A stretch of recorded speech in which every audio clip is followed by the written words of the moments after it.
Are we good?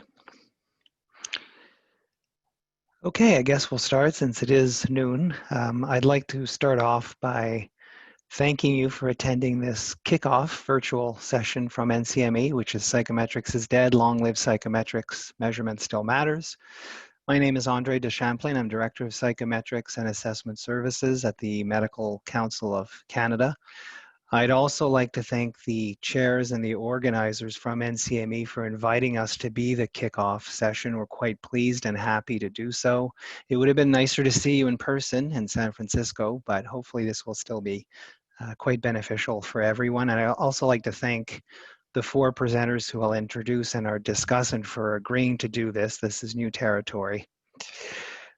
We are from our respective home offices, unlike San Francisco, California, which is what I normally would have said a few months ago.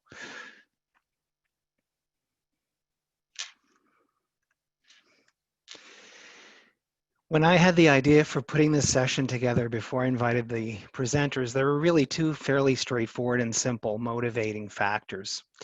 The first one was obviously the increasing role that technology was playing in sciences in general, but certainly as what I'm calling an augmenting process in psychometrics.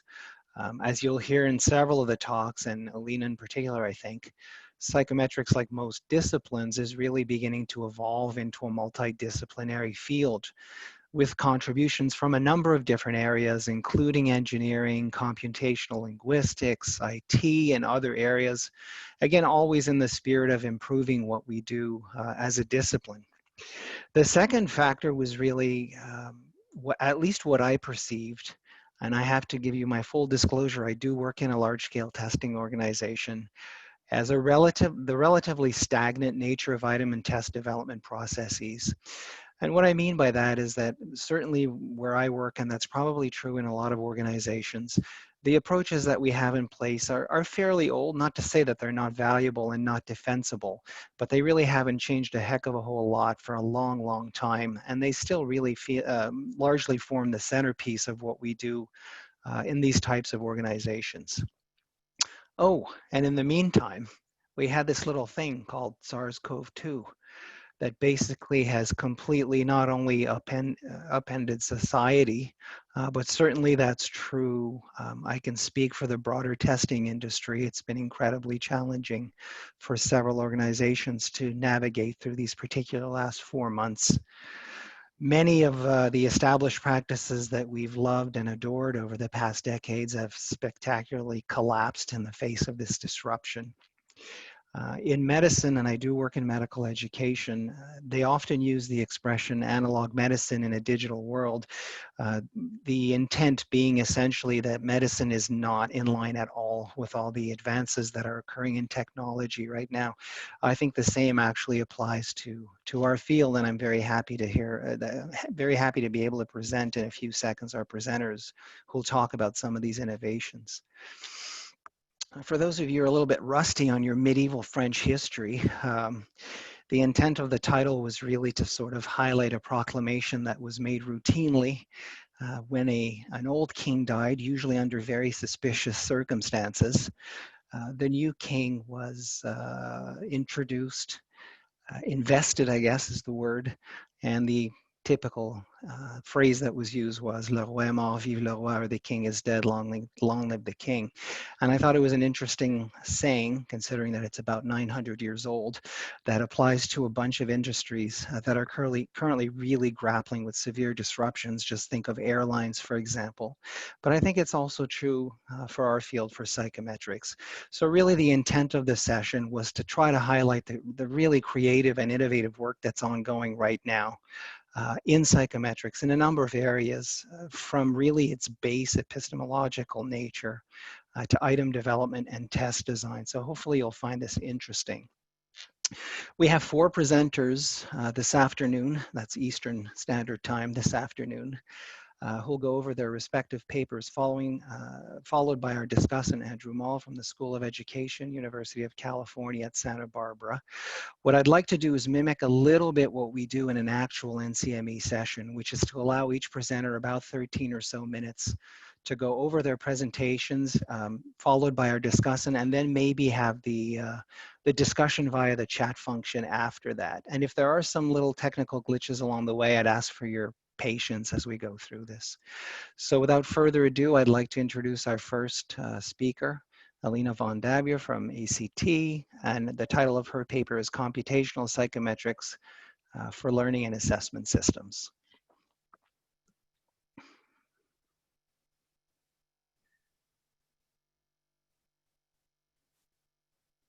Well, I think you need to let me share, Andrea. I'm going to do that right now. There we go. Thank you. You're welcome.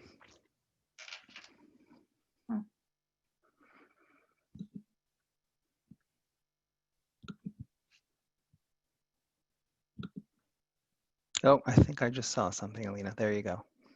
There we are, yeah.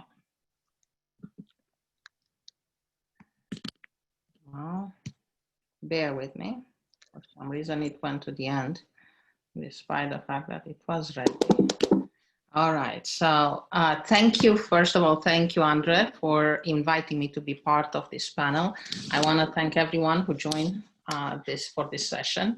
I know that it's not quite easy to be attending this type of seminars on Zoom, and all of us have a bit of a Zoom fatigue.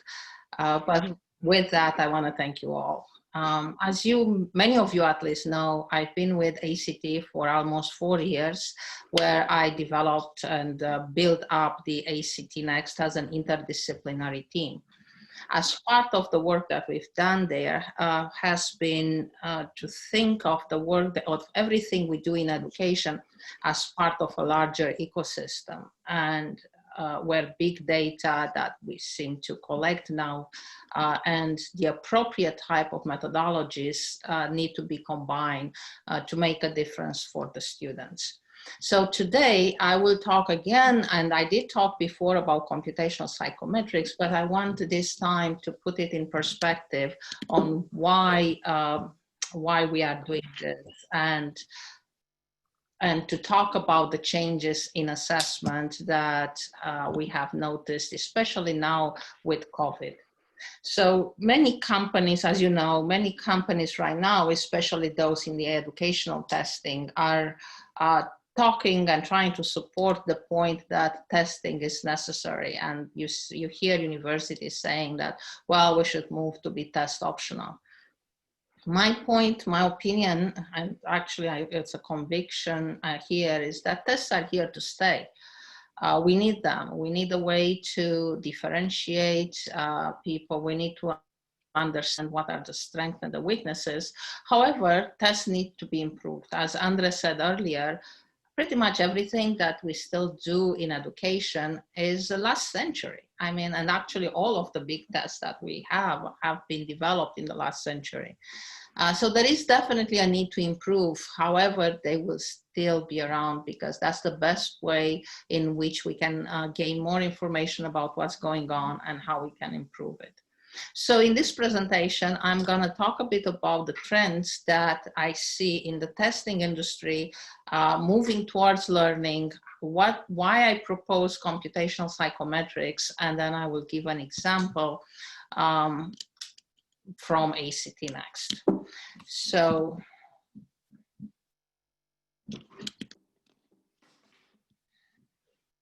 sorry.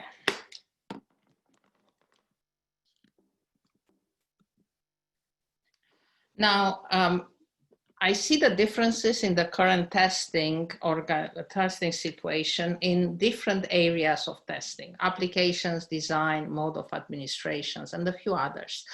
especially in the application side, we see that there is an interest, for example, in social emotional learning. Well, we want to teach kids, but we also want to understand what are their strengths and their weaknesses, and therefore we need a way to assess those skills. We see greater interest in diagnostic and actionable information. We've seen that for a while, but I think now that there is more progress made into learning and the development of learning resources, I think this became more imperative than it was before. Obviously, greater emphasis on non-cognitive measures, different age groups, and all over the world, we see similar type of questions and similar interest. We see differences in design for the new tests, performance-based tasks, conversation-based tasks with chatbots, serious games and simulations, and more and more hints and scaffolding for learning resources. We see differences in the mode of administration, moving to a continuous testing, but also observational rating of real-time performance, which has its own challenges for psychometrics. In terms of stakes, again, we see changes from formative to high stakes. Pretty much everything is out there, but we also see new purposes of assessment, especially in the economic community where people are talking about the test-driven decision-making. And last but not least, the last two big bullets here are about data governance and data structure and the size of the data. So we have more intensive longitudinal data from learning. We have data from frequent or continuous test administrations. We have data of multiple types. We have video and audio and the telemetry from the log files. And in terms of governance, obviously, if we have different types of data and if we have to deal with a different size of the data, we need a different way to manage this data, especially for older testing organizations that have had a transition of administering different testing programs with different vendors who have different databases, different notations for the variables, different way of archiving the data. So as many of you know, if we want to apply machine learning algorithm in real time across multiple testing instruments, then the data should be at our fingertips and the databases should be aligned and the variable names should be the same. So I propose at ACT a concept that is the data cube, and we have a paper on that. But we also see the use of data exchange standards that make possible to connect all of these different databases. We see more work done in content tagging and alignment, especially using NLP techniques. And obviously, we also seen a lot of development on the open educational resources. So in order to address these changes in assessment and in order to get us ready to incorporate learning and assessment into one system, I came up with the concept of computational psychometrics to describe the blend of theoretical psychometrics with machine learning computer science tools. So many of you may ask, why do we need another name? Well, actually, we don't. This is just easier to say instead of saying that's always a blend of psychometrics and computer science. As you can see on Wikipedia, there are other computational something from computational science, computational social science, computational biology, and physics. So pretty much all of them emphasize the power of data, big data, and algorithm to science. What exactly is computational psychometrics at ACT Next at least? So the way we think about it is that we believe that it must be psychometric centered. So all of these algorithms must be rooted in psychological measurements, reliability, validity, fairness, generalizability.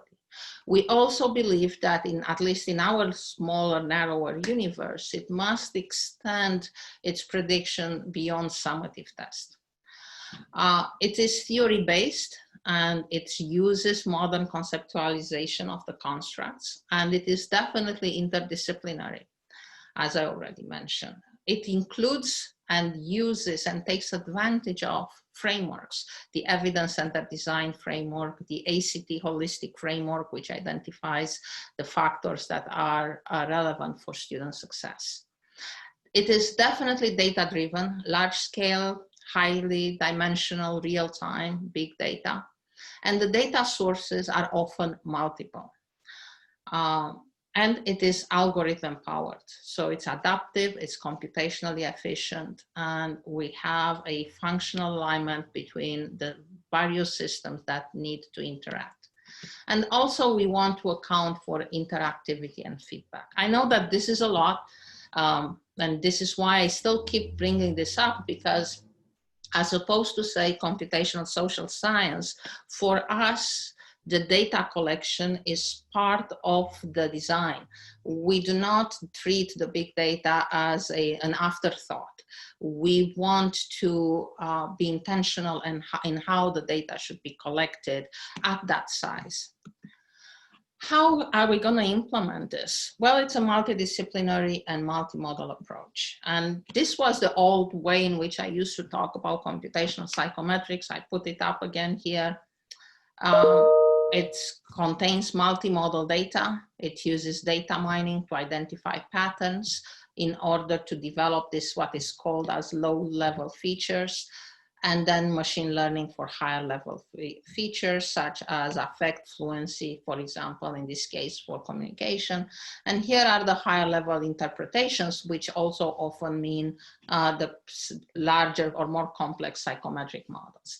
If we have still regular multiple choice data, 0-1 responses, then that data, of course, can go directly to the psychometric models. But if our data is multimodal, then multiple layers are needed before we identify and develop these variables. More specifically, and this is data-centered, this is another way of looking at computational psychometrics. You see, we start here with evidence-centered design and extensions of it, and then we account for similar steps.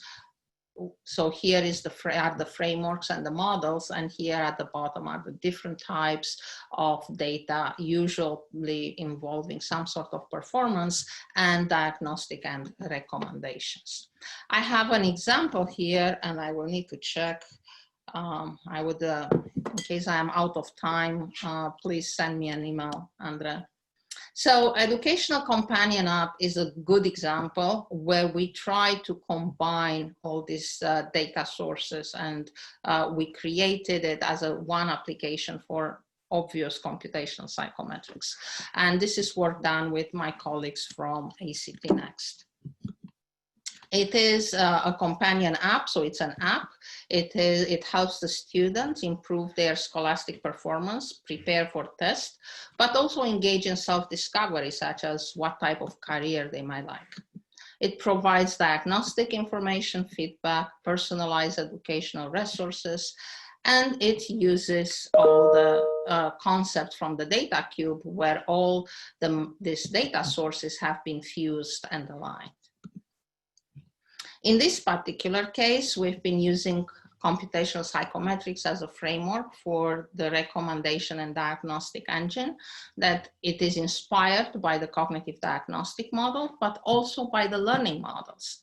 And in particular, we look at the ELO ranking and the Bayesian knowledge tracing, but we also use learning analytics in this case. So at ACT Next, we integrated these models and we put them together into a dynamic cognitive diagnostic model that will support both learning and assessment systems.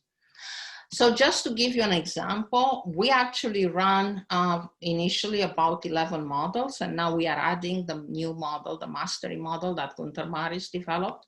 So, and we classify them under psychometrics, rating schemas, and learning models. And among all of this, the one that actually was most successful is a specific type of the ELO ranking model, where we rank the students against the attributes that they need to master, but we also use a psychometric model such as the LLTM on this side of the equation to linearize the ability versus the attributes. So why do we do that, and why don't we use MIRD? This is the question I get almost all the time when I talk about complex or learning models. Well, there are several reasons for that, but the main point is that the data for learning have dependencies, and therefore an IRT model, not even a complex model, will not appropriately identify the skills. And by using a system like this, we are able to provide feedback in real time to students and have them improve going forward. And with this, I will stop. I hope if I was late, I hope I'm not too late. And I'm looking forward to your questions later on. Thank you very much, Alina. I love dogs, don't get me wrong, but one of them appears to be barking somewhere. So if you could mute your microphone. I will stop. My dogs. Sorry. Oh, dear. Okay, it's my great pleasure to introduce our next speaker, Rick Leck from the University of North Carolina, Greensboro, who'll be presenting a paper entitled No More Items on the Principled Design of Task Model Families. Thank you, Rick. Okay, so everyone can hear me, I assume, right? Good. Okay, so this actually has been a work in progress for, I thought it would have been a 10-year track, and I realized I've passed about 15 years since I first started thinking about this, and it's gone through many varieties. But really, for this presentation, I want to focus on two questions or two cues there. The first is, have innovations in item design, item writing, assessment design really made our assessments better? I think this speaks to what Andre mentioned at the beginning, and I have more to say about it. And the second thing is, at least from the work I've been doing, my perspective in the world, what does the future really hold then in terms of, these more principled design strategies that we're working with? So I wanted to take on the first thing, the innovations in item design. Have they made it better? And I think, we're seeing things happening very quickly in the field. Certainly, some things have been taken longer with computer adaptive testing, et cetera, to come into play. And I think everyone points to all the opportunities to measure new things with new item types. And that's good in some ways. In fact, I would say, yeah, we've got tons of item types. I mean, you can look at anything from what are called the technology enhanced items to game-based technologies. We've had things like drag and drop and all these response capturing mechanisms for the better part of 25 years. But the question is, have these things actually made what we do better as assessment specialists? And I don't know that we have really a strong answer to defend that. I mean, they look good. Teachers seem to like them. People in the profession seem to like them. But again, do we actually have evidence that we've made the assessments better? And I think this sort of speaks to what Andre was saying about kind of the timeline here. If we go back a little more than 100 years, psychometrics has had steady growth. We've had classical test theory, and then all the development that happened post World War II with the alpha beta exams, et cetera, the rise of intelligence testing, educational testing, et cetera, in the 70s. Then equating methods came into play in a strong way, and then finally IRT, and now we have cognitive diagnostic models, and as Alina says, the next step may be, computational psychometrics. We seem to have more models than I think we have data to use those models, but that's sort of my opinion there. I think certainly in terms of computer technology, it's not just the adaptive piece. 10 years ago, the thought of having big data would not have really been possible. We didn't have the mechanisms to have telemetry data with the 3 V's, the volume, velocity, and variety kind of hitting us. And now we've got all this data and just a proliferation of the data sciences, whether it's deep learning algorithms or machine learning algorithms that are sort of single layer models. But certainly things have built up a lot. But if you look at assessment design, I think, Andre, your comment was it's flatlined. I mean, you know, there's been some developments, maybe a little bit of kick here. Many of these new technology enhanced items in many ways are just selected response items reformatted for a different response capturing mechanism. When you drag and drop something, it's still a selected response algorithm. You've just made the interface more complicated than simply entering a letter, bubbling, or otherwise clicking on it.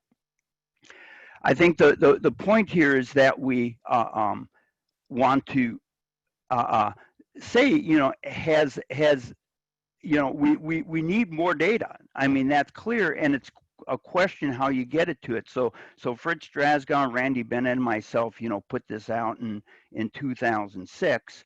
But I think item writing still is largely seen as a craft. Test developers do it, and Hollis is going to talk about some of the innovations moving away from that craft. One of the things I worry about is so much of what we do in psychometrics depends on things like domain sampling. Yet our very standardization, we hire the item writers, we train them, we teach them what to do. It really raises the question as to whether or not all these conditions, layouts, etc., really are fixed effects, or as we would need in order to use our models, random effects. And if you want to build in random effects, you have to design the study that way, the data collection, and we typically don't do that. We pilot test every item as a unique entity. As a result, items are very expensive. You know, that's been cited in a lot of places. Exposure risk, we don't have enough items. So if you have to re-expose items, especially some of these complex items that count a lot, that becomes an issue. Shelf life becomes something that we worry about, the content basically no longer applying as learning moves along. All of our psychometric models are great, but statistical models need data. They're data hungry, and you can't really estimate characteristics of items under the current approaches without that. We continue to see point by serials correlational evidence as the primary evidence. We must be doing it right because it hangs together, but in fact, that's reliability is not validity. And then finally, validity still remains this thing of this vague, make a content outline, write a bunch of items, and then try to extract a signal through the psychometric model, and then spend the rest of your time through standard setting, et cetera, trying to say what those numbers mean. Another big problem is that most of our development efforts are siloed. So you have test development being done by SMEs, et cetera, item writing groups, the test development staff take over the development of the items, et cetera. Psychometrics, their job doesn't start until the 0-1 data comes back or the polytomous data. And then we finally worry about score interpretation at the end, rather than making this an integrative effort where you actually think about the end and backward engineer everything to give you the meaning in your score scale you want. So I always like quoting Albert Einstein, who says, should we expect anything different? No, not unless we change what we're doing. And so I think that's the message I hope people would get. So where are we going here? Well, Alina mentioned, you know, there's a new paradigm sort of happening. You know, and it's really with evidence-centered design, my aspect of that I call assessment engineering, but it's really this thing of building the scales and the interpretation by design, whether that's 1 scale or 50 scales. Again, it's done by design. It's not done by writing a bunch of items, again, running some type of model, finding what fits, and then trying to describe it after the fact. It all filters into the design. If it doesn't work, that's a problem. So from this perspective then, you know, every item really needs to be justified, not by just matching a content blueprint or having a point by serial, but really we should know how difficult that item is and why it's difficult. And that comes back to this principle of good design. I mean, if you don't know how difficult an item is going to be until you pilot test it, something's sort of wrong with that. I mean, after 100 years, we can build, we can send up a privately funded space shuttle, and we can't write an item to spec. And I think, that really needs to change here. Now, some of the approaches that have been going on, item shells have been around really since the late 1980s. The thought of kind of building a shell, Susan Embertson calls it variabilizing the content, and you put in the pieces there. Hollis is going to talk about automatic item generation and the great work being done at Alberta. And again, I think things have moved along that way fairly quickly. They can even do it in many languages with the, again, automatic item generation. My stuff with AE-based design really starts from a layer up, what I call task models, and you build the item models from that, and some structure there. And then I think you heard Alina saying, and this is something I've come to conclusion too, that we actually can start to calibrate these metrics that go into the design of tasks and the kind of information we get it. So bottom line here is, as my title said, is you cannot do this by just thinking of every item. You don't design the system to build one item. You have to think about designing these at least task model families or item model families. It's possible, and I'm not going to belabor this, this is kind of, Alina talked about the data queue. This is my vision of the data structures underneath, but you can build literally hundreds or thousands of item types. It's not about having an item type and fitting it to that item type. They're just structures, data structures, thinking about that IT standpoint. What it means is we have to move away from this idea of saying write the items to vague specs and then move away from that. We have to move, or use test assembly to build it, instead building items as part of the task model families. Now, do we want to use more advanced models? We can. There's the identical siblings model, random siblings model, where we can actually calibrate these. Sandip Sinare and certainly Kees Glass and Wim van der Linden and Hanneke Geerlings have shown us those models. But the big question is, where do you get these design variables? If you're going to use something like the LLTM, where do those design variables come from? When we try to backtrack and kind of discover those after the fact, it doesn't necessarily work as well. So some of the work that I've been real interested in is the past work on item difficulty modeling, or IDM. Been a lot of good work done at ETS. Isaac Behar has done that. Kirshen Mosenthal, working with Miss Levy, did some things for document literacy almost 30 years ago. Susan Embertson has, I think, contributed a lot in this way with her item generators. The thing I'm looking at, I call cognitive design or complexity design layers. These are the metrics that actually ensure isometric content. You actually can calibrate them or determine them through scoring protocols, but they provide those difficulty indicators that are driving complexity here. So really what it comes down to is you lay out this progression of the construct map using from game design. You actually calibrate, as Horst told us, to the expected proficiency or difficulty within a population. You can have them ordinal in nature or interval. And again, you can use some of these models like the LLTM to calibrate them.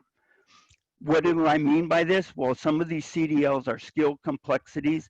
Others are declarative complexity, the thing that you work with. And finally, you have the context and the resources there. When you put it together, you get these different metrics, and you can add new layers to help explain difficulty. And that's what goes into these task design models here. These CDLs can start up, and as you progress along a scale, they can start up or end at different points. And the idea is to actually use them to design the complexity of every task model. Every task model then gives you those kinds of families. Now, there's been some work done here, and I'm going to finish it up with this, that we've got the accounting simulations. I've done some work with the ASVAB where we're even using existing items, getting very good results in terms of predicting item difficulty. Some recent work, actually, I can get almost as good as pre-testing with several hundred or even several thousand people here with the point. We do need to, again, work on these things of scoring protocols, what I call derivative complexity networks that uses NLP, machine learning to get to it. Hollis is going to talk about AIG, and I think eventually we can get to auto-adaptive items where the engines actually build the items on the fly, the type of task, provide scaffolding, all as part of that. So bottom line here, you know, it's really not necessarily just modeling, it is this integration, as Alina said, of all these disciplines. Thank you. Thank you very much, Rick. I think Hollis is next. I'll just let him bring his slides up. Okay, it's my pleasure to introduce our third speaker, Hollis Lev from the University of Alberta, who will be presenting his paper entitled The Evolving Needs of Item Generation. Hi, everyone. I'm Hollis Lev from University of Alberta. I'm the Associate Professor and Assistant Dean of Education Quality with the Faculty of Medicine and Dentistry. My co-authors are Mark Darrow and Donna Matovanovic. Today, I'm really here to kind of bring a little bit of perspective shift for the scope of item generation. I would just situate, you know, where item generation fits and how level that works, and then I'll bring my key points of the three perspectives that I want to see that I think you should be aware of. I think by now nobody needs to kind of understand that the bottleneck in terms of test development has always been for the need of items, and no matter how you slice it in terms of getting better accuracies, get better administration methods, everything boils down to you're going to need more items. The scalability of how items are created has been pretty straightforwardly defined, and it's very linear in terms of how you're able to scale. So you need a better approach in order to scale the production of the items such that SMEs can produce and review and basically build out that entire process workflow for changing how items are created. Now, when it comes down to automatic item generation, automated item generation, however you call it, from the way that we see it, there's really three different approaches that you're kind of heading towards. Either you go for a dimension that's basically programming centric. That's straightforward. You create a script per instruction that you're trying to create.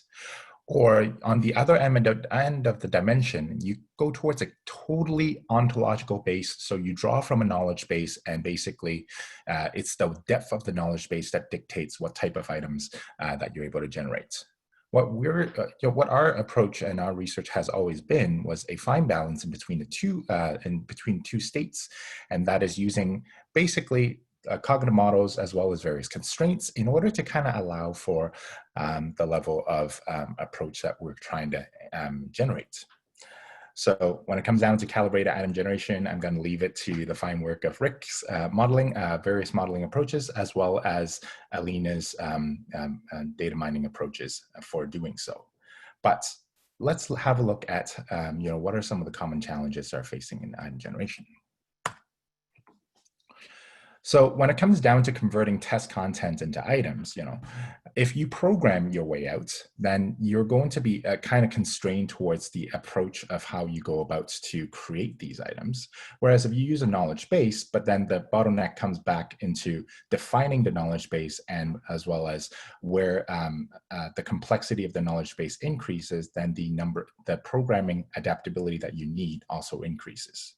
If you're going to define, if you're going to use the ability to define and constrain your related test content, if you program your way out, the generalizability is very low, while the ontological approaches will allow you the flexibility, but then you're dependent on your knowledge base.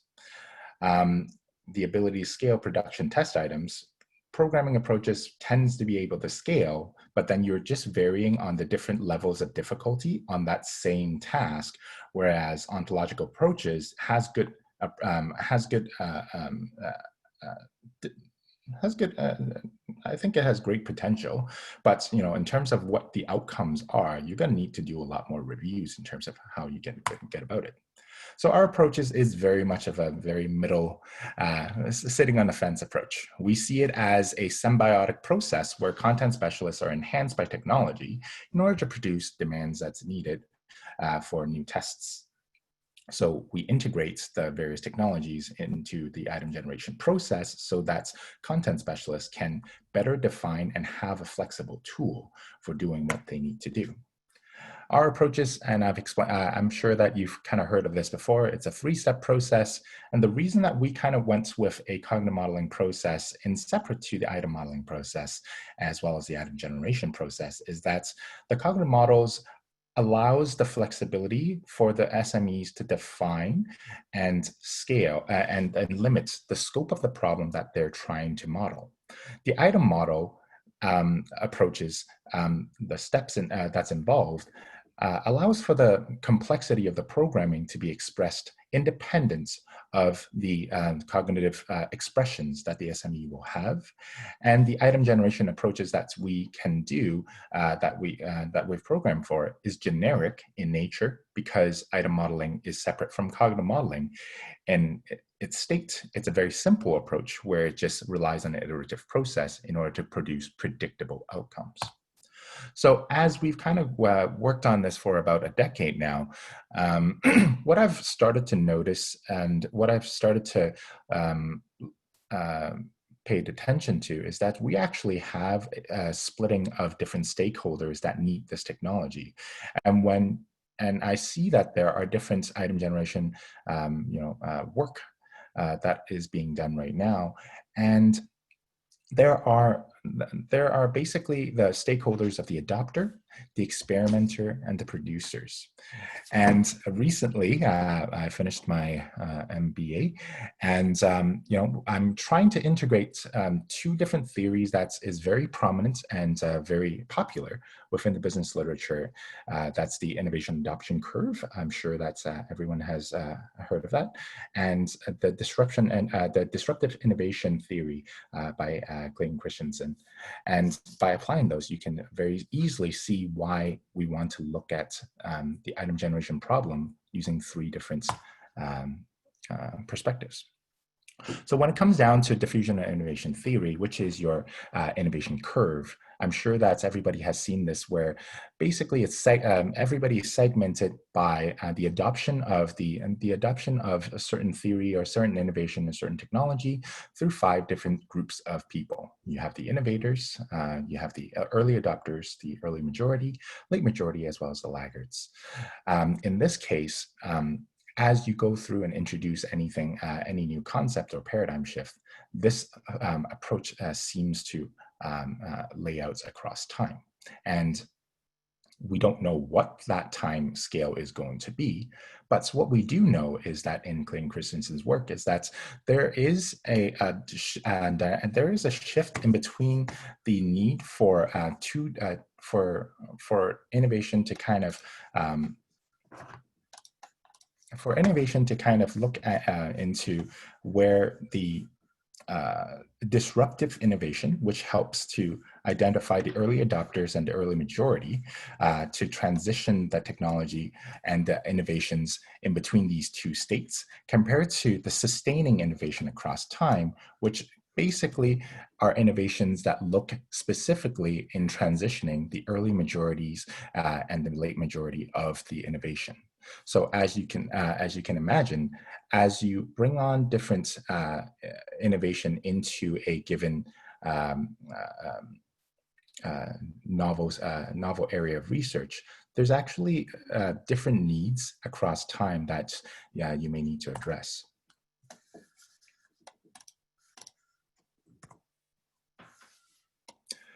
Now, taken together, what we notice is that the 3 perspectives are emerging, where the innovation on the technique of generation really is focused on the appeasing the adopters, right? you're trying to basically provide a better generation technique in order to provide better tools for the early adopters to use. The second perspective is the experimenter. You're providing innovation on test development approaches such that the experimenter, the early majority folks, gets to use the technology.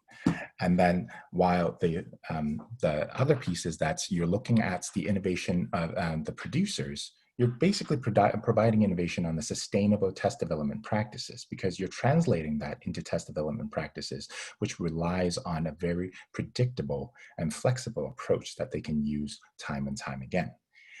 But what we've noticed is that these perspectives each address different challenges for a different transition.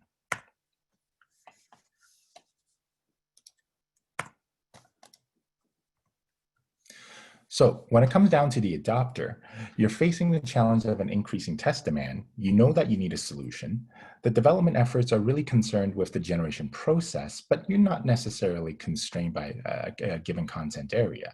So if you're trying to get into this, there are sustained research for dealing with this type of work, which is the researchers are actively trying to adopt item generation as a concept. Not a method, but just as a concept of how you go about to generate items. So these are, the proof of concepts. These are the various approaches to item generation, not necessarily by content area. So currently, there's a sustained number of item generation research efforts that's on these approaches. And here's an example of what we came up with in this domain, which is trying to translate some of the Boolean logic constraining approach into a new masking approach in order to define the constraints. So in these approaches, by translating some of the innovation by simplifying some of the work that we're doing in the constraints, we're trying to improve the process that the early adopters would have if they were to consider using the item generation approaches. The next perspective that we're looking at is really the experimenters. The innovation of the test developments that would happen in this space really is focused on the creation of the content. So it's more focused on whether the cognitive models can be created for a given area, for a given domain, not the process of the item generation. We're not questioning about, how the three-step approaches goes through or which knowledge-based approaches that you're going to use. The proof of concept and validation of these approaches within a given domain then are aimed into this perspective in order to bridge the need for the generation in this area. So what we've noticed is that currently most studies are in this perspective, which is great. I think that's where most developments are now. But studies also exist in other fields when they're adopting item generation in different needs.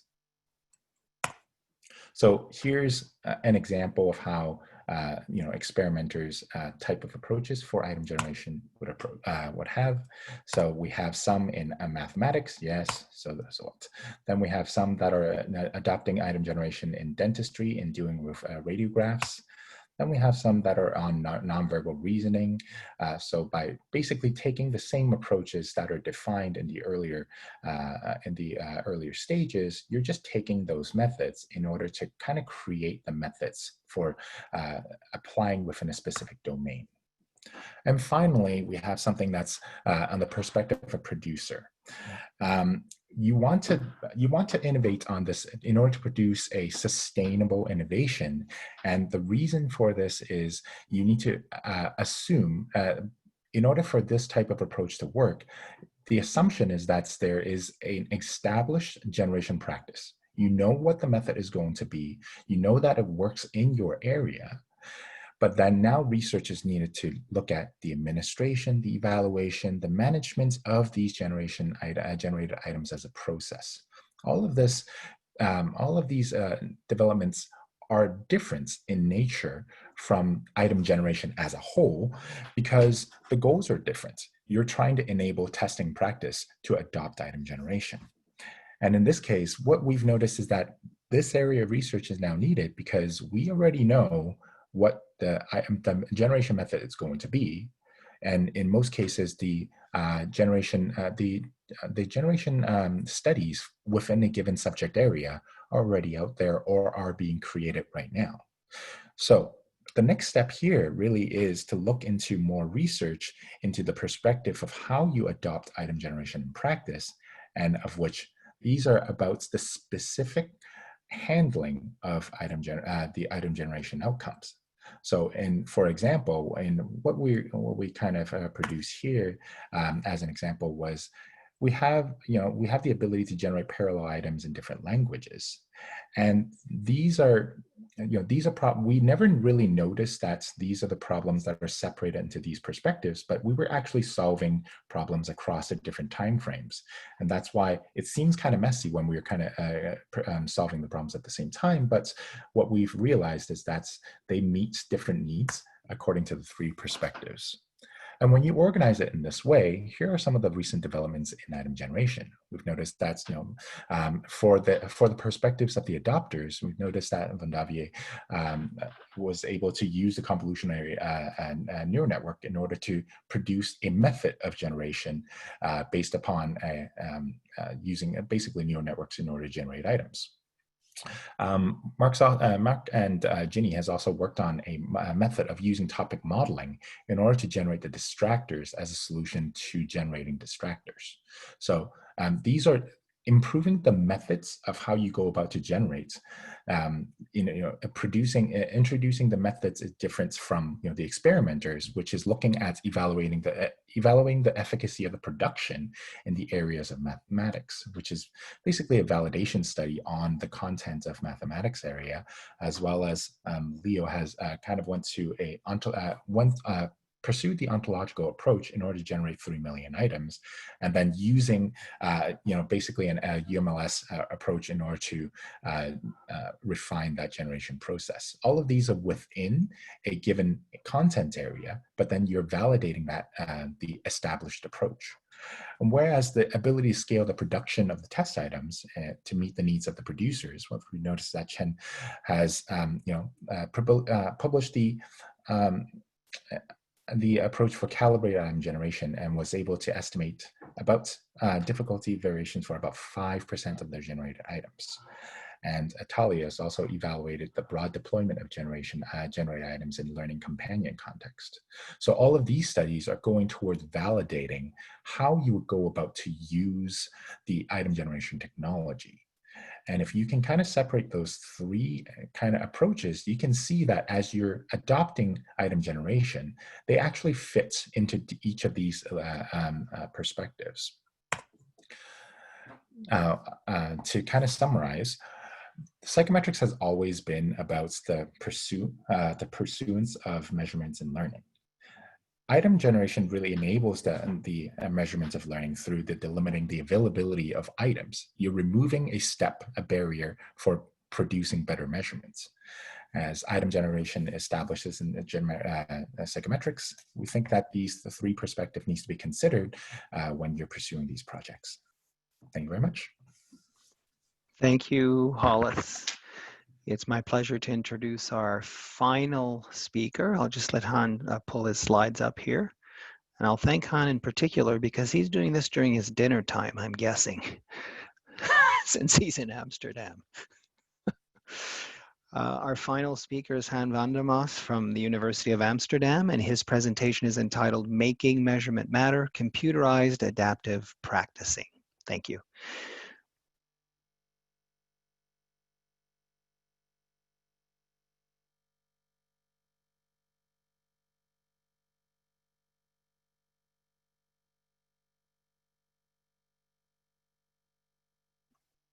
Han, you're muted.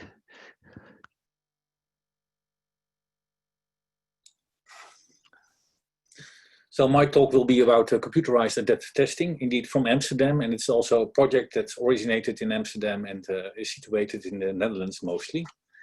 And I will give an overview of this project that it has been going on for the last 10, 12 years. The challenge we took up was that personalized education on large scale requires accurate multidimensional assessments of children's cognitive development on a daily basis. And that's important for education, but it's also very interesting for basic research in developmental science. But of course, the proposal for daily standardized testing would clearly not be well received. And we had to come up with another solution to get this type of data from schools. And our solution, our idea, the idea about of solution was that primary school children do daily exercises, daily practice in math, language, and other learning domains. And if we can get to that data in some way, we can get daily data on what happens in school and how children developed. And for that reason, we developed an online practicing system that schools can use and children can use for the daily practicing. And we tap off the data. And to make this system interesting and attractive for schools, we had 3 requirements. First, it should be attractive for children. So we thought it should be adaptive, so that they always play at their own level of ability, and it should be playful. It should make life of teachers easier, and that means that there's automatic checking of exercises, of course, but also learning analytics for teachers. And we wanted state-of-the-art measurement in terms of IoT to inform scientific studies. And this leads to the project Math Garden. And you can go to this website to play a demo. And I will explain the setup of this Math Garden system today. The psychometric implementation is based on computerized adaptive testing and a special form. It's, we call this item and person calibration by an extended ELO algorithm with a score rule for speed. And I will explain this ELO algorithm in a moment, but the point is that you can, in using this algorithm, you can use computerized adaptive testing without pre-testing the item bank. So there's no pre-testing necessary. Because we also look at RT, it's possible to use easy item, which is very important in education. Because people don't want to fill 50% of the items. And by using scoring rules, we solve the speed accuracy trade-off problem in testing. Now, this ELO system originates in chess, where in sports, actually, we have a similar problem in terms of matching. People want to play a game like chess or tennis when they have the same ability, otherwise it's not a nice game. So they also have this problem of matching, and in chess, this is solved by the ELO rating system, developed by Professor ELO, and it's an on-the-fly system. The idea is really simple. It basically says that if 2 people play a game of chess and one wins, then that person's rating increases and the other person's rating decreases. And if, for instance, I play against a very good player and I win, I will go up a lot, and the other player will go down a lot. And that's basically our trick. We don't let children play against each other, but children play against items. So whenever a child makes an item and makes it correctly and fast, the child goes up in rating and the item goes down in rating. This is basically the algorithm. I'm not going to explain it, but you will recognize here the formula that's used to compute the expected score, and that's very similar to the Rush model that we use in IoT. And this ELO rating system has the same measurement properties as the Rush model. Now here you see a picture of this self-organizing item bank that really works fast. We have now lots and lots of users, so that means that if you start a new game with, say, 1,000 or 2,000 items, then within days, these ratings are moved to the correct positions. The scoring rule works as follows. So we give people a certain amount of time to make an item, say 20 seconds. And the rule is really simple. Whenever you give an answer in a certain amount of time, the remaining time is your score. So if you give a correct answer in 5 seconds, your score is 15. But if you give an incorrect answer, say in 12 seconds, your score is -8. So you are punished for fast, incorrect answers, and you're rewarded for fast, correct answers. Now, this scoring rule seems to be a bit complicated first, but it is simple because we show children coins, and these coins count down every second. And if they give an answer after some, say, 10 seconds, then they win 10 coins. This is very intuitive for also young children. And the good point is also that it has very good psychometric properties. So this whole approach to psychometrics has been worked out by me and Gunther Maris and others in some theoretical papers, one more on cognitive psychometrics, a paper in Psych Review in 2011. And the scoring rule, the mathematics and the psychometrics of the scoring rule has been written down in a paper in Psychometrica about 8 years ago. That's the psychometric basis, and based on this basis, you can build all kinds of systems. Of course, we built a math garden, which consists of a garden where children can play games. They have a garden with flowers, and they represent their abilities. When they click a game, then they get exercises, 10 or 15 exercises, and they're just quite simple. And behind each game, there's a big item bank. We started with very simple things like addition, subtraction, but nowadays we have tasks for fractions, clock reading, but also programming, working memory, mastermind. So we have a set of more basic arithmetic games, but also more creative or advanced tasks in this domain. Each with hundreds, nowadays thousands of items. And we built Math Garden, we built also systems for language, English, and other domains. Teachers are provided with feedback in terms of learning analytics. I don't go into this, but they get learning information about individual students, but also at the class level. In the Netherlands, this is a very popular system. We have about 300,000 active users. We receive about 2 million responses per day. For the Netherlands, this is huge data, I guess.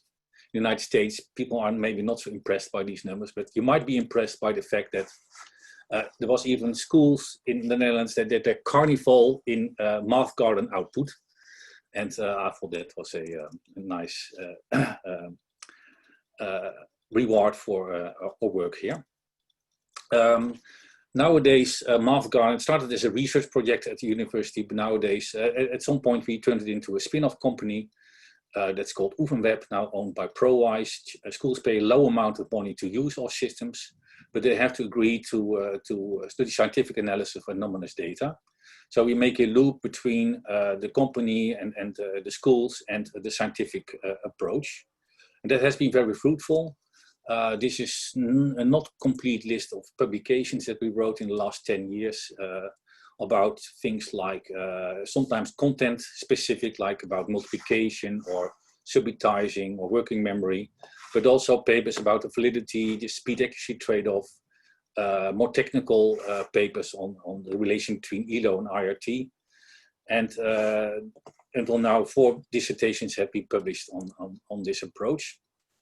And we are also open for people can send in a research plan and make use of the data of this huge data. The data is huge. This is the effect of the COVID crisis on our data. So before the crisis, we on weekdays, so this is Monday, Tuesday, Wednesday, etc.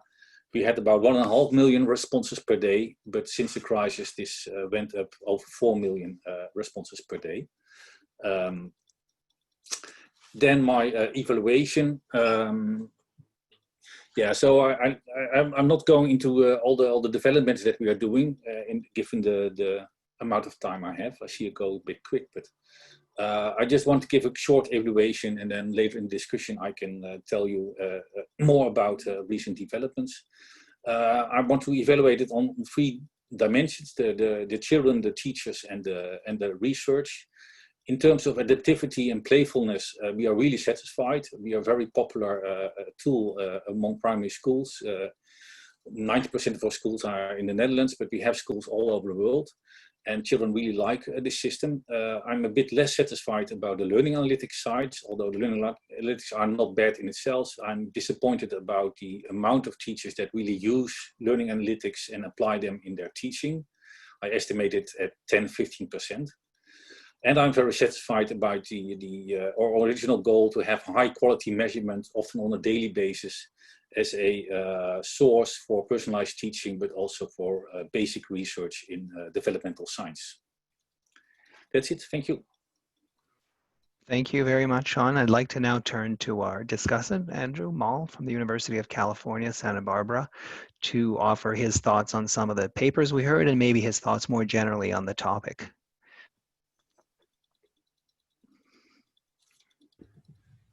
All right, well, thank you kindly. Thanks very much to the presenters and also for Andre for putting together such an interesting session. I have to admit that when Andre first approached me to be a discussant for this session, I was a bit surprised. I felt a bit underqualified, that the work that I do is not that closely related to that of the scholars from whom we've just heard.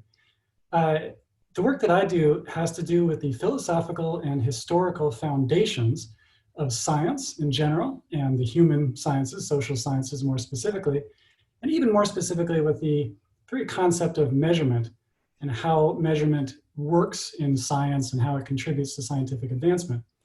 But Andre clarified that he was indeed interested in my perspective as a philosopher of measurement, if I can use that phrase. So I thought this would be an interesting challenge to see if that perspective can add any value to this conversation. So I better start, I suppose, by saying just a few words about why I think it's worth paying attention to the philosophy of science and the philosophy of measurement more specifically.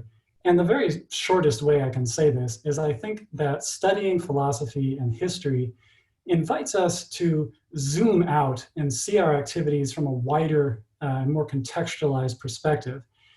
And that can shed new light on the kinds of assumptions that we make, the kind of commitments that we have, the grounding for the methodological choices that, that we make, and therefore the foundations for the kinds of knowledge claims that we want to make about human beings on the basis of measures. So with regards to measures in particular, one of the big questions that a lot of philosophers of science ask is, to what extent can newer scientific fields, like the social and human sciences, including educational research, productively draw from the concepts and the vocabulary of more established fields, and in particular the physical sciences? And here we have to just note that the concept of measurement was originally developed in the context of the physical sciences, and more specifically, physics and engineering. And it was developed in those fields for, depending on how you count it, roughly 2,500 years before social scientists and educationalists started formally incorporating measurement into their own activities. So to this day, a great deal of the language and the logic and the vocabulary and conceptual machinery of measurement is still inherited or borrowed from the physical sciences.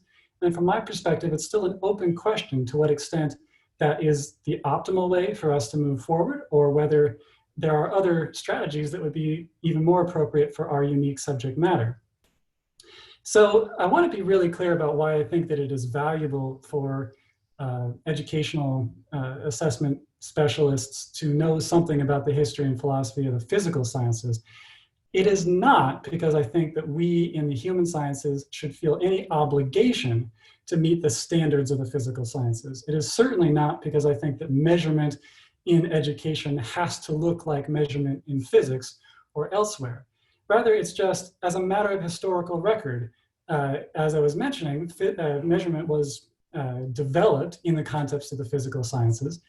And so in order for us to be able to reflect on our own paradigm, I think it's worth knowing a little bit about where we come from, so to speak. One has to be able to see one's paradigm clearly and the etiology of it, I think, before one gains the freedom to critically reflect on it and possibly even rethink it. So a more specific question then with regards to measurement is, what is it really that justifies the epistemic authority, by which I mean objectivity, precision, accuracy, what we often call validity, that are commonly afforded to measurement results, independently of the specific domain of application? And to answer a question like that, it might be useful just to start with a very black box model of measurement processes, again, independently of domain. So this could apply to physical measurement or educational measurement. And the black box model just says that there's some sort of input to a process, which is going to be an attribute of an object. An object, of course, could be a human being. And that attribute is transduced by the measuring instrument and by everything else that we do into some sort of output, which takes the forms of values. Now, in order to, again, justify the public trust that is afforded to measurement results, we need more than just this black box model. We need to know something about that, what happens in that transduction process. In other words, that has to be explainable and thereby repeatable. And to a great extent, looking at the history of how we come to better understand phenomena and how we also come to better measure phenomena is a process of opening that box and gaining progressively greater understanding of the transduction principles that operate in between the attributes we want to measure and the results of our measuring instruments. Now, I know this might seem a bit abstract, so I'd like to briefly illustrate it using two examples, one from the physical sciences and one from education. And the example from the physical sciences that I'm going to use is the same one that everyone uses, and that's temperature. And I think that there's some good reasons to use temperature as an analogy, but I also think it breaks down at a certain point, and I'll comment on that in just a couple minutes. Now, with regards to the advancement of our knowledge of thermodynamics and our progressively greater understanding of how to measure temperature, I think we could, in a very simplified way, think about this as involving 3 conceptual stages of understanding the transduction effects involved in measuring temperature. 3 conceptual stages, not necessarily historical stages. In the first conceptual stage, we're in the state of affairs where we can measure an attribute only by a single instrument. So for example, temperature being measured by an alcohol in glass thermometer, where differences in temperature are transduced to differences in the expansion or contraction of alcohol. And that's a start. But if we only have access to a phenomena through a single instrument, our knowledge is obviously in a fairly limited state. And in particular, it's very difficult to separate out what we know about the phenomena from how we know it through a particular instrument. And this might be associated with the philosophical perspective of operationalism, the idea that the operations by which we study something define the thing that we're studying. And the philosophical deficiencies of operationalism have been very well recounted in other sources, so I won't do that now, except to note that even in this class, we quickly run into problems when we think about the transfer of that single instrument into different contexts. And so the famous example there is that if you use an alcohol thermometer at sea level and then again at altitude, it becomes apparent that the results are affected not only by temperature, but also by something else, namely air pressure. And that requires not just technical and operational solutions, it also requires conceptual clarification of thermodynamics. The very nature of temperature, the very definition of temperature gets revised as we come to understand it better. That then also leads us to discover other transduction principles that can be used, other transduction effects that can be used to measure the same phenomena. So for example, we get to the state where we can measure temperature both by alcohol and mercury thermometers. And that, as it turns out, leads to the discovery that alcohol and mercury and other thermometric fluids don't have the same properties. And in fact, the rates at which they expand with increases in temperature are not even linearly related, which then forces us to confront new conceptual challenges about the meaning of scale units and comparability from different instruments and so forth. Eventually, we get to such a state of knowledge where we understand other transduction principles as well. So for example, in addition to the thermometric thermometers that we like alcohol and mercury, there are also thermoelectric thermometers which use the thermoelectric effect, thus connecting our knowledge of temperature to our knowledge of electricity and progressively embedding our knowledge of a phenomena in a network of lawful relations. Now, that's all for physical sciences. What about for the human sciences? Maybe you see where I'm going with this, but I think that the 4 presenters from whom we've just heard are in various ways pushing our understanding of phenomena along this chain. Even though they emphasized each issues with regards to item generation and psychometrics and so forth, there's also an element of understanding the measured phenomena more thoroughly that is concomitant with this process. So back to that first stage, we might think about a construct like information literacy. I'm borrowing from Elena von Devier's slides here. And we might think initially that perhaps we can only measure information literacy by a single fixed form multiple choice exam. Now that is, again, quite limited, and that doesn't allow us to say a whole lot about the phenomena apart from the specific way we're measuring it.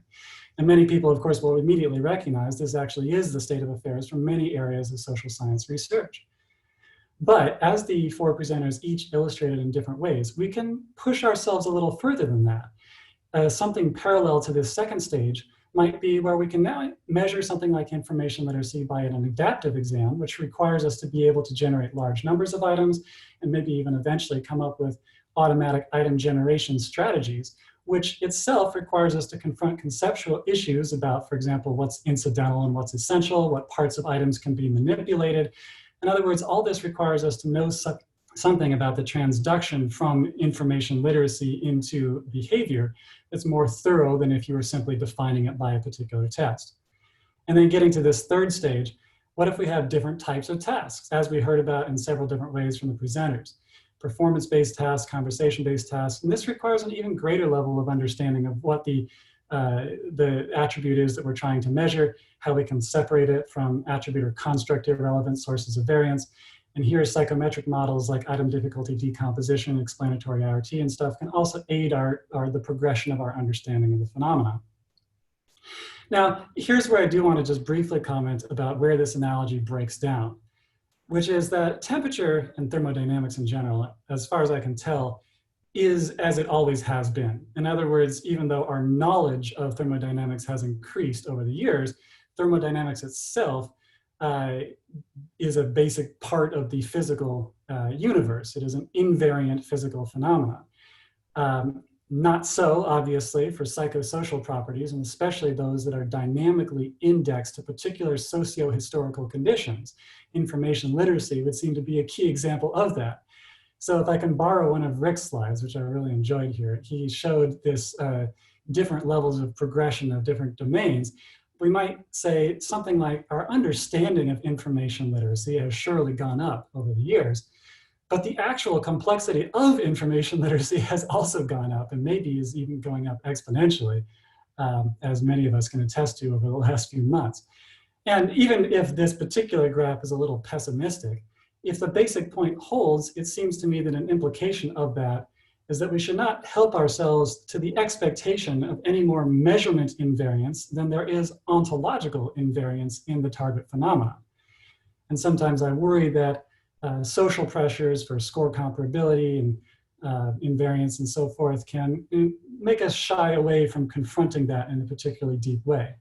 But the four presenters from whom we've just heard are, I think, in various ways offering really useful strategies for moving our understanding of phenomena forward, as well, of course, as assessment procedures in psychometrics.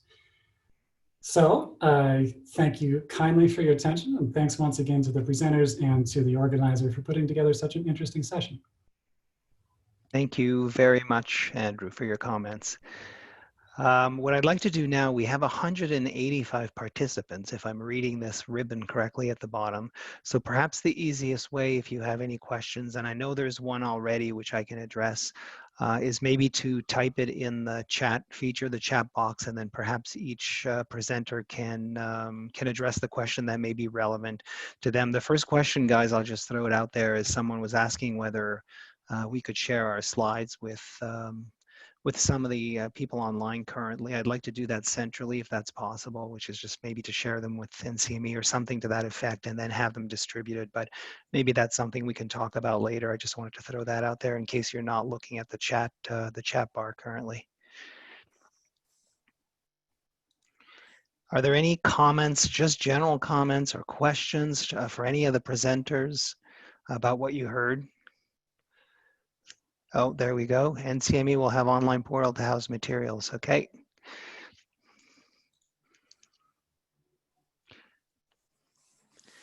I just want to, I know you didn't know that Erin was sort of in the shadows in the background, but she was very critical in making this all work from a technology standpoint. So I just want to acknowledge her and thank her. Any questions, comments, or if any of the presenters would like to add something?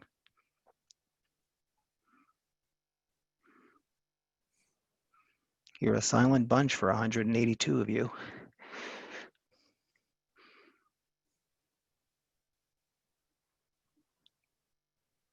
Okay, if that's the case, I would. Can I? Oh, okay, go ahead. Yeah. This is Yao Ming Tam. The topic is certainly, intriguing when I first saw it. So when I signed on to come to it, I wasn't, sure if I'm coming to a funeral or a wake. But I think at the end of it, I felt, totally optimistic about, what can be done next. And I think if some of this is ushered in, because of COVID, where reassessment and an overhaul might seem even more important now. With a lot of testing, maybe from now on having to be done remotely and through the computer. How much of this is pushed into the foreground? How much of these proposals are going to be pushed into the foreground? how likely that will be, and will be a very important question, for everyone here. Thank you. Yeah, just a quick funny comment and another comment. The funny comment is the title of the session, as pessimistic as it might sound, is actually meant to be celebratory. So it's a wake. It's the next person. That's basically in line, pushing the ball forward. The other comment is I can't obviously speak for everyone, but my own personal sense is COVID has been a major kick in the rear end to a lot of industries and a lot of professions, and I think that includes ours, quite frankly. We've all been talking about a lot of these things for several years, but I think this has kind of exponentially moved them to the foreground. That's just my own personal comment. So there are questions, guys. If you look at the chat bar, I don't want to monopolize the time. If some of you want to answer some of them, the first is from Danny, I think. Have any of the presenters experienced pushback from teachers, practitioners while trying to implement those innovative approaches?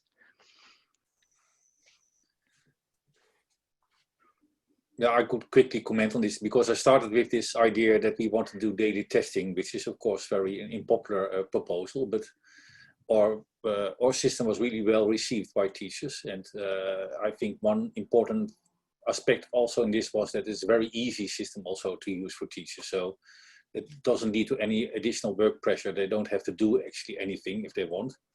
And actually that was, as I said, also a bit of a problem because too many teachers actually just gave the system to children and never looked at it anymore. But yeah, this type of computer adaptive practicing was very well received generally by schools. Does anyone, do any of the other presenters, would you'd like to address that question in particular? Should we move on to the next one? I mean, I can address it not so much from the perspective of teachers, but more from the perspective of decision makers.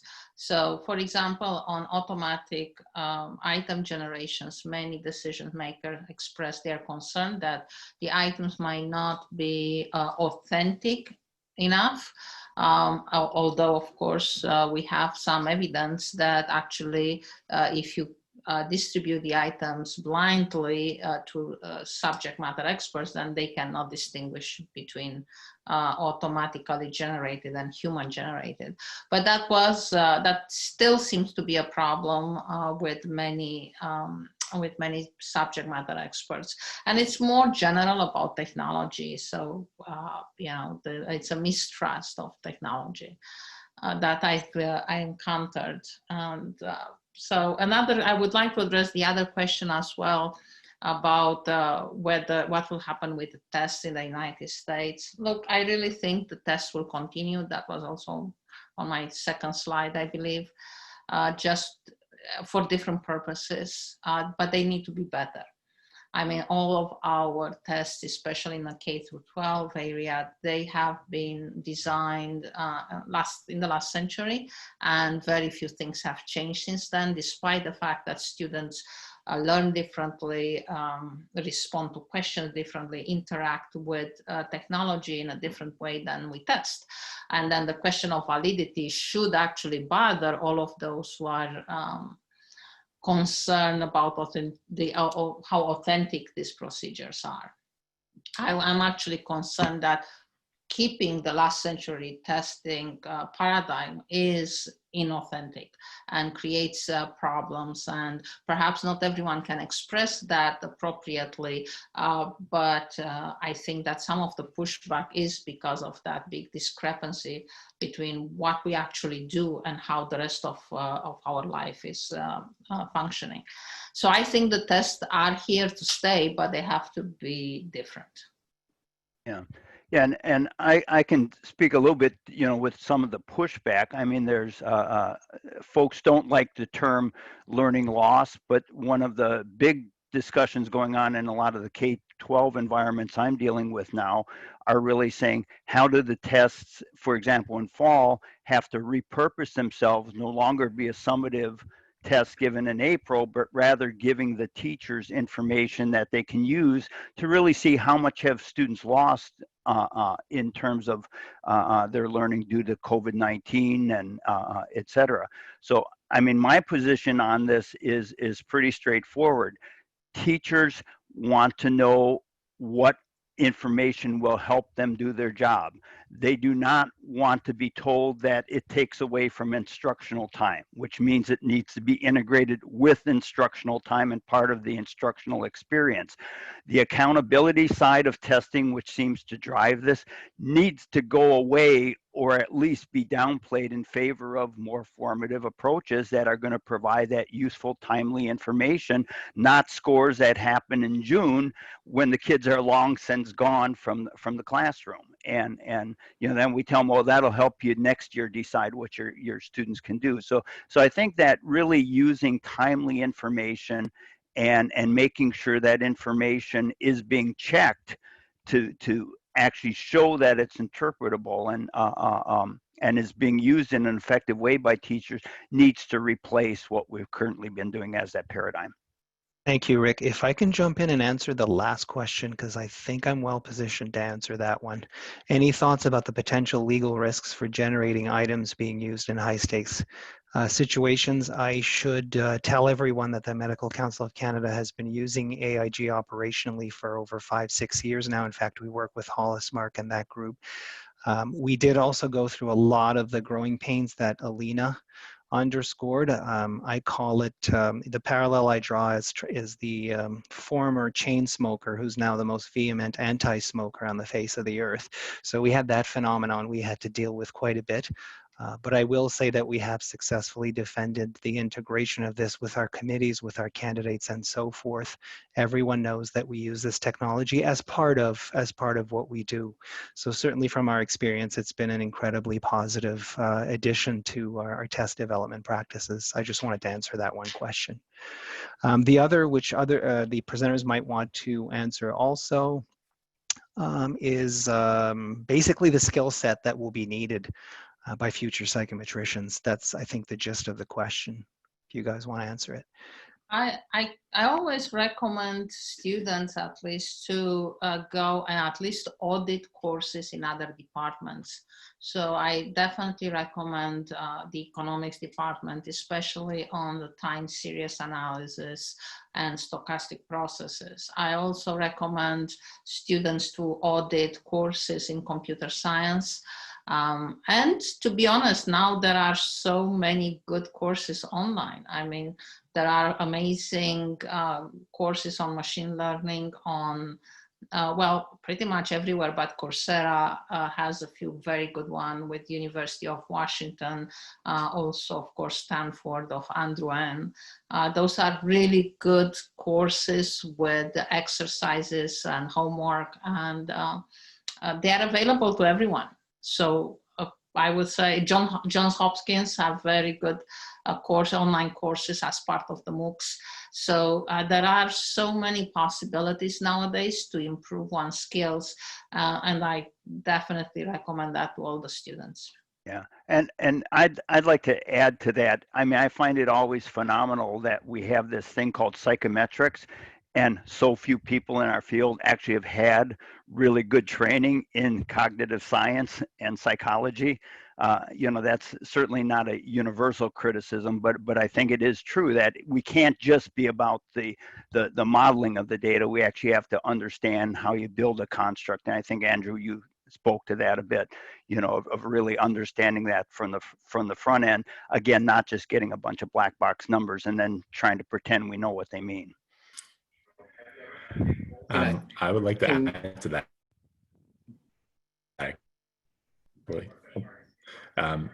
I think with the amounts of information and the complexity of information that's coming in my humble view, I'm seeing more and more skills are needed in standard setting, because all of the, like, standard setting is just a process of decision-making skills that you're basically providing to organizations. And I find that those are some skills that's, you know, is required in the future as we get layered and layered information in very uninterpretable ways. Thank you, Hollis. Any of the other, or Andrew for that matter, if you'd like to address some of the questions that are listed. Oh, we have a new one, I think. Would incremental testing replace traditional summit assessment? Can I bring up a point? Oh, yes, please go ahead. One of the questions about the criticism of assessment. in the Netherlands, the discussion, we have of course the same discussion, but it's repeatedly shown in the Netherlands that if we use assessment for admissions, formal assessments, that they have less bias than when we leave it to teachers. This is shown again and again, and that's quite a strong argument that we use, and that works really well. So I don't know whether this data exists in other countries, but that's quite established here and generally agreed on that this is a real effect. And that's a very good line of defense for assessments, I would say. Thank you, Han. I'll just bring up the last question just to see if any of the presenters would like to address it. Would incremental testing replace traditional summative assessment? I think, Andre, actually, perhaps you could address that with competency-based medical education, the developments in that front. But I think it's certainly happening. But this is all just decision-making processes based on, what are you going to use with incremental assessment information, and then how do you go about to make a summative decision, because you still need to do that, right? One of the things we're trying to do, and this goes back to what Rick was talking about and others in Canada, is sort of to connect the dots, basically. And what I mean by that is connect the dots from the point at which a student enters medical school at a very young age to what we call revalidation, which is basically continuous certification and licensure and so forth. So certainly within the development of that model, and that's where I echo what Rick was talking about, there is a need for a number of us. I don't view this as assessment or assessment type whatsoever. I look at the model, the overarching model, and I don't mean a statistical model in that particular instance. I mean an educational model or trajectory, and see what makes the most sense at those various points. And we're in the midst of beginning those conversations nationally, which is a huge thing, as you can imagine, for medicine. So that's my quick and dirty answer to that question. Anyone else maybe to answer that one from your perspectives? Any other questions for that matter?